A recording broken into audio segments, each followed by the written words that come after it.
Chapter 14. Anne's Confession. On the Monday evening before the picnic, Marilla came down from her room with a troubled face. "Anne," she said to that small personage who was shelling peas by the spotless table and singing Nellie of the Hazel Dell with a vigor and expression that did credit to Diana's teaching, "did you see anything of my amethyst brooch? I thought I stuck it in my pincushion when I came home from church yesterday evening, but I can't find it anywhere." I saw it this afternoon when you were away at the Aid Society," said Anne a little slowly. "I was passing your door when I saw it on the cushion, so I went in to look at it." "Did you touch it?" said Marilla sternly. "Yes," admitted Anne. "I took it up and pinned it on my breast, just to see how it would look." "You had no business to do anything of the sort. It's very wrong in a little girl to meddle. You shouldn't have gone into my room in the first place, and you shouldn't have touched a brooch that didn't belong to you in the second. Where did you put it?" "Oh, I put it back on the bureau. I hadn't it on a minute. Truly, I didn't mean to meddle, Marilla. I didn't think about its being wrong to go in and try on the brooch, but I see now that it was, and I'll never do it again. That's one good thing about me. I never do the same naughty thing twice." "You didn't put it back," said Marilla. "That brooch isn't anywhere on the bureau. You've taken it out or something, Anne." "I did put it back," said Anne quickly, pertly, Marilla thought. "I don't just remember whether I stuck it on the pincushion or laid it in the china tray, but I'm perfectly certain I put it back." "I'll go and have another look," said Marilla, determining to be just. "If you put that brooch back, it's still there. If it isn't, I'll know you didn't, that's all." Marilla went to her room and made a thorough search, not only over the bureau, but in every other place she thought the brooch might possibly be. It was not to be found, and she returned to the kitchen. "Anne, the brooch is gone. By your own admission, you were the last person to handle it. Now, what have you done with it? Tell me the truth at once. Did you take it out and lose it?" "No, I didn't," said Anne solemnly, meeting Marilla's angry gaze squarely. "I never took the brooch out of your room, and that is the truth, if I was to be led to the block for it, although I'm not very certain what a block is. So there, Marilla." Anne's "so there" was only intended to emphasize her assertion, but Marilla took it as a display of defiance.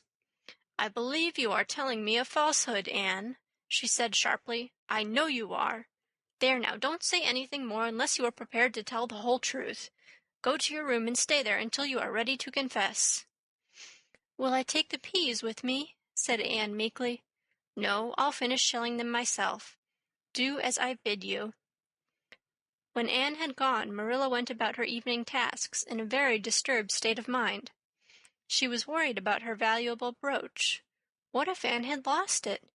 And how wicked of the child to deny having taken it when anybody could see she must have, with such an innocent face, too.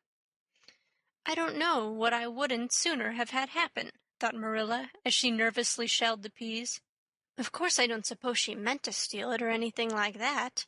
She's just taken it to play with or help along that imagination of hers.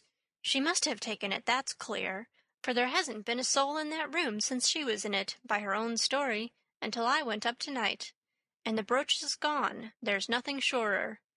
I suppose she has lost it and is afraid to own up for fear she'll be punished. It's a dreadful thing to think she tells falsehoods. It's a far worse thing than her fit of temper. It's a fearful responsibility to have a child in your house you can't trust. Slyness and untruthfulness, that's what she has displayed. I declare I feel worse about that than about the brooch. If she'd only have told the truth about it, I wouldn't mind so much." Marilla went to her room at intervals all through the evening and searched for the brooch without finding it. A bedtime visit to the east gable produced no result. Anne persisted in denying that she knew anything about the brooch, but Marilla was only the more firmly convinced that she did. She told Matthew the story the next morning. Matthew was confounded and puzzled. He could not so quickly lose faith in Anne, but he had to admit that circumstances were against her. You're sure it hasn't fell down behind the bureau? Was the only suggestion he could offer. I've moved the bureau, and I've taken out the drawers, and I've looked in every crack and cranny, was Marilla's positive answer. The brooch is gone, and that child has taken it and lied about it. That's the plain, ugly truth, Matthew Cuthbert, and we might as well look it in the face. Well, now, what are you going to do about it? Matthew asked forlornly, feeling secretly thankful that Marilla and not he had to deal with the situation. He felt no desire to put his oar in this time. She'll stay in her room until she confesses, said Marilla grimly, remembering the success of this method in the former case. Then we'll see. Perhaps we'll be able to find the brooch if she'll only tell where she put it, but in any case she'll have to be severely punished, Matthew. Well, now, you'll have to punish her, said Matthew, reaching for his hat. I've nothing to do with it, remember? You warned me off yourself. Marilla felt deserted by everyone. She could not even go to Mrs. Lynde for advice. She went up to the east gable with a very serious face, and left it with a face more serious still. Anne steadfastly refused to confess. She persisted in asserting that she had not taken the brooch. The child had evidently been crying, and Marilla felt a pang of pity which she sternly repressed. By night she was, as she expressed it, beat out. You'll stay in this room until you confess, Anne. You can make up your mind to that, she said firmly. But the picnic is tomorrow, Marilla, cried Anne. You won't keep me away from going to that, will you? You'll just let me out for the afternoon, won't you? Then I'll stay here as long as you like afterwards, cheerfully. But I must go to the picnic. You'll not go to picnics nor anywhere else until you've confessed, Anne.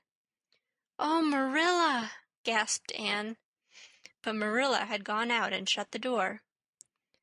Wednesday morning dawned as bright and fair as if expressly made to order for the picnic. Birds sang around Green Gables.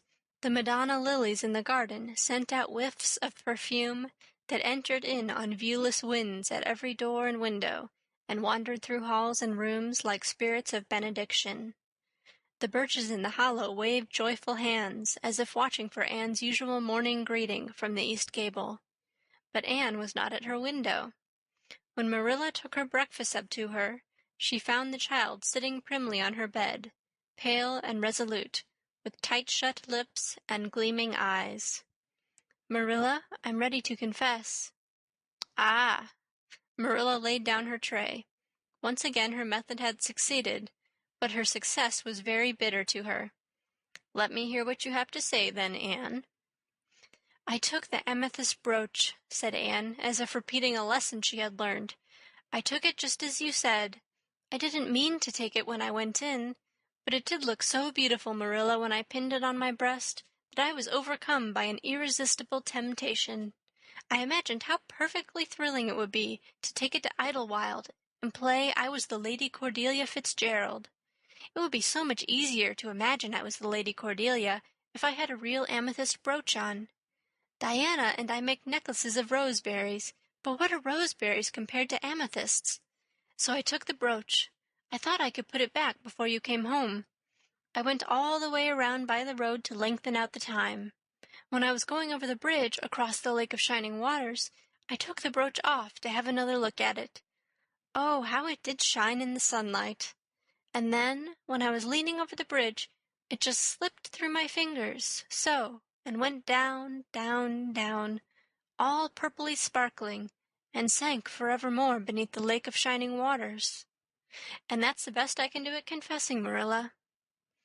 Marilla felt hot anger surge up into her heart again.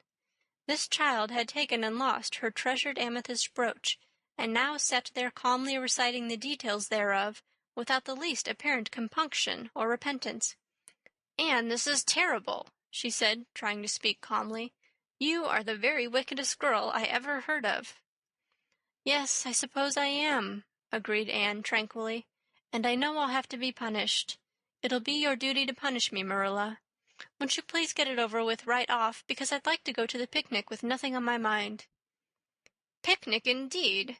You'll go to no picnic today, Anne Shirley. That shall be your punishment, and it isn't half severe enough either for what you've done." "Not go to the picnic!" Anne sprang to her feet and clutched Marilla's hand. "But you promised me I might. Oh, Marilla, I must go to the picnic. That was why I confessed. Punish me any way you like but that. Oh, Marilla, please, please let me go to the picnic. Think of the ice cream. For anything you know, I may never have a chance to taste ice cream again." Marilla disengaged Anne's clinging hands stonily. "You needn't plead, Anne. You are not going to the picnic, and that's final. No, not a word." Anne realized that Marilla was not to be moved. She clasped her hands together, gave a piercing shriek, and then flung herself face downward on the bed, crying and writhing in an utter abandonment of disappointment and despair. "For the land's sake," gasped Marilla, hastening from the room, "I believe the child is crazy. No child in her senses would behave as she does. If she isn't, she's utterly bad.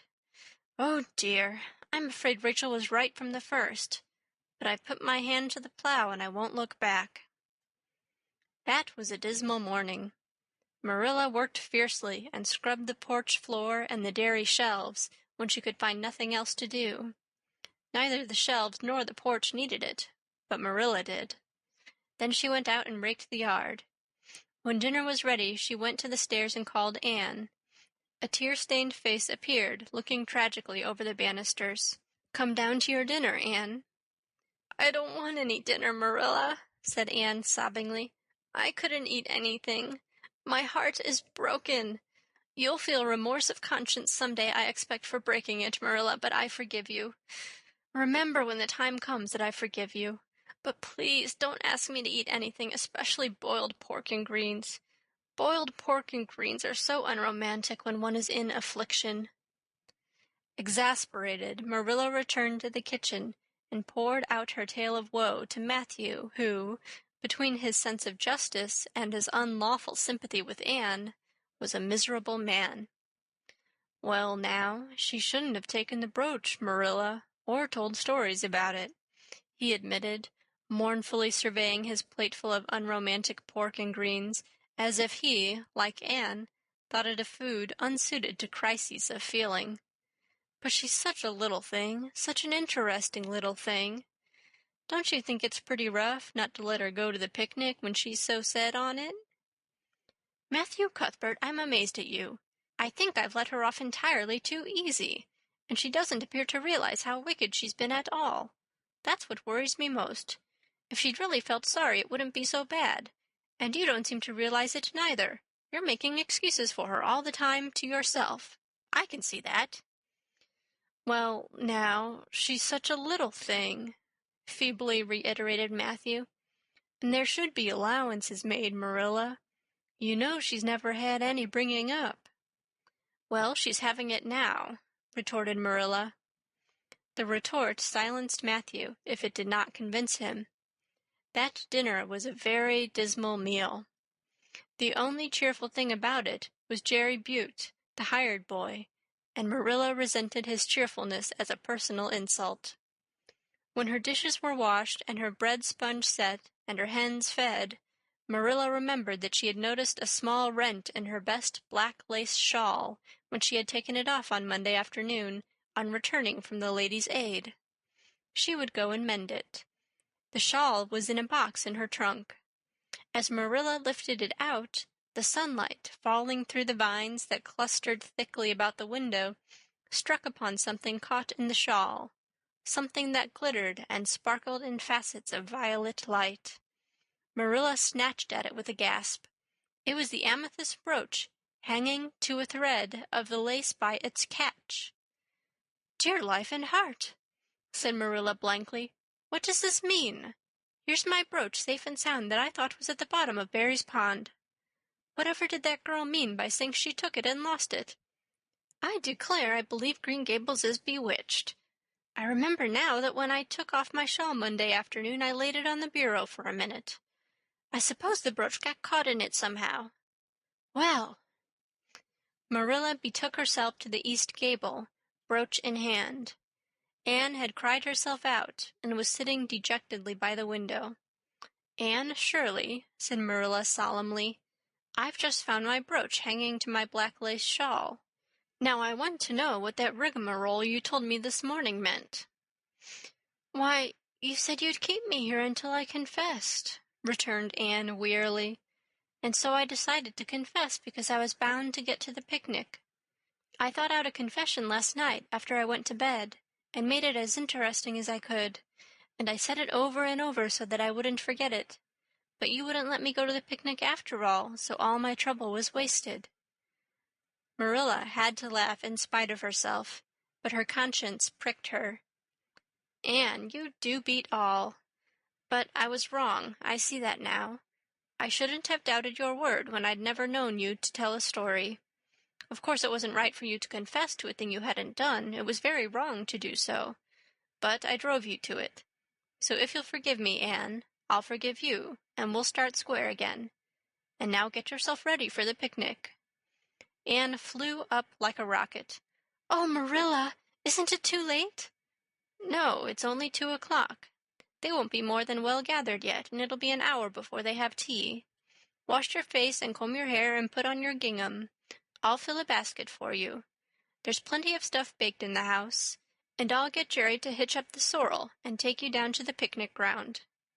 "Oh, Marilla," exclaimed Anne, flying to the washstand. "5 minutes ago I was so miserable I was wishing I'd never been born, and now I wouldn't change places with an angel." That night a thoroughly happy, completely tired-out Anne returned to Green Gables in a state of beatification impossible to describe. "Oh, Marilla, I've had a perfectly scrumptious time. Scrumptious is a new word I learned today. I heard Mary Alice Bell use it. Isn't it very expressive? Everything was lovely. We had a splendid tea, and then Mr. Harmon Andrews took us all for a row on the Lake of Shining Waters, 6 of us at a time. And Jane Andrews nearly fell overboard. She was leaning out to pick water lilies, and if Mr. Andrews hadn't caught her by her sash, just in the nick of time, she'd fallen in and probably been drowned. I wish it had been me. It would have been such a romantic experience to have been nearly drowned. It would be such a thrilling tale to tell. And we had the ice cream. Words fail me to describe that ice cream. Marilla, I assure you it was sublime." That evening Marilla told the whole story to Matthew over her stocking basket. "I'm willing to own up that I made a mistake," she concluded candidly, "but I've learned a lesson. I have to laugh when I think of Anne's confession, although I suppose I shouldn't, for it really was a falsehood.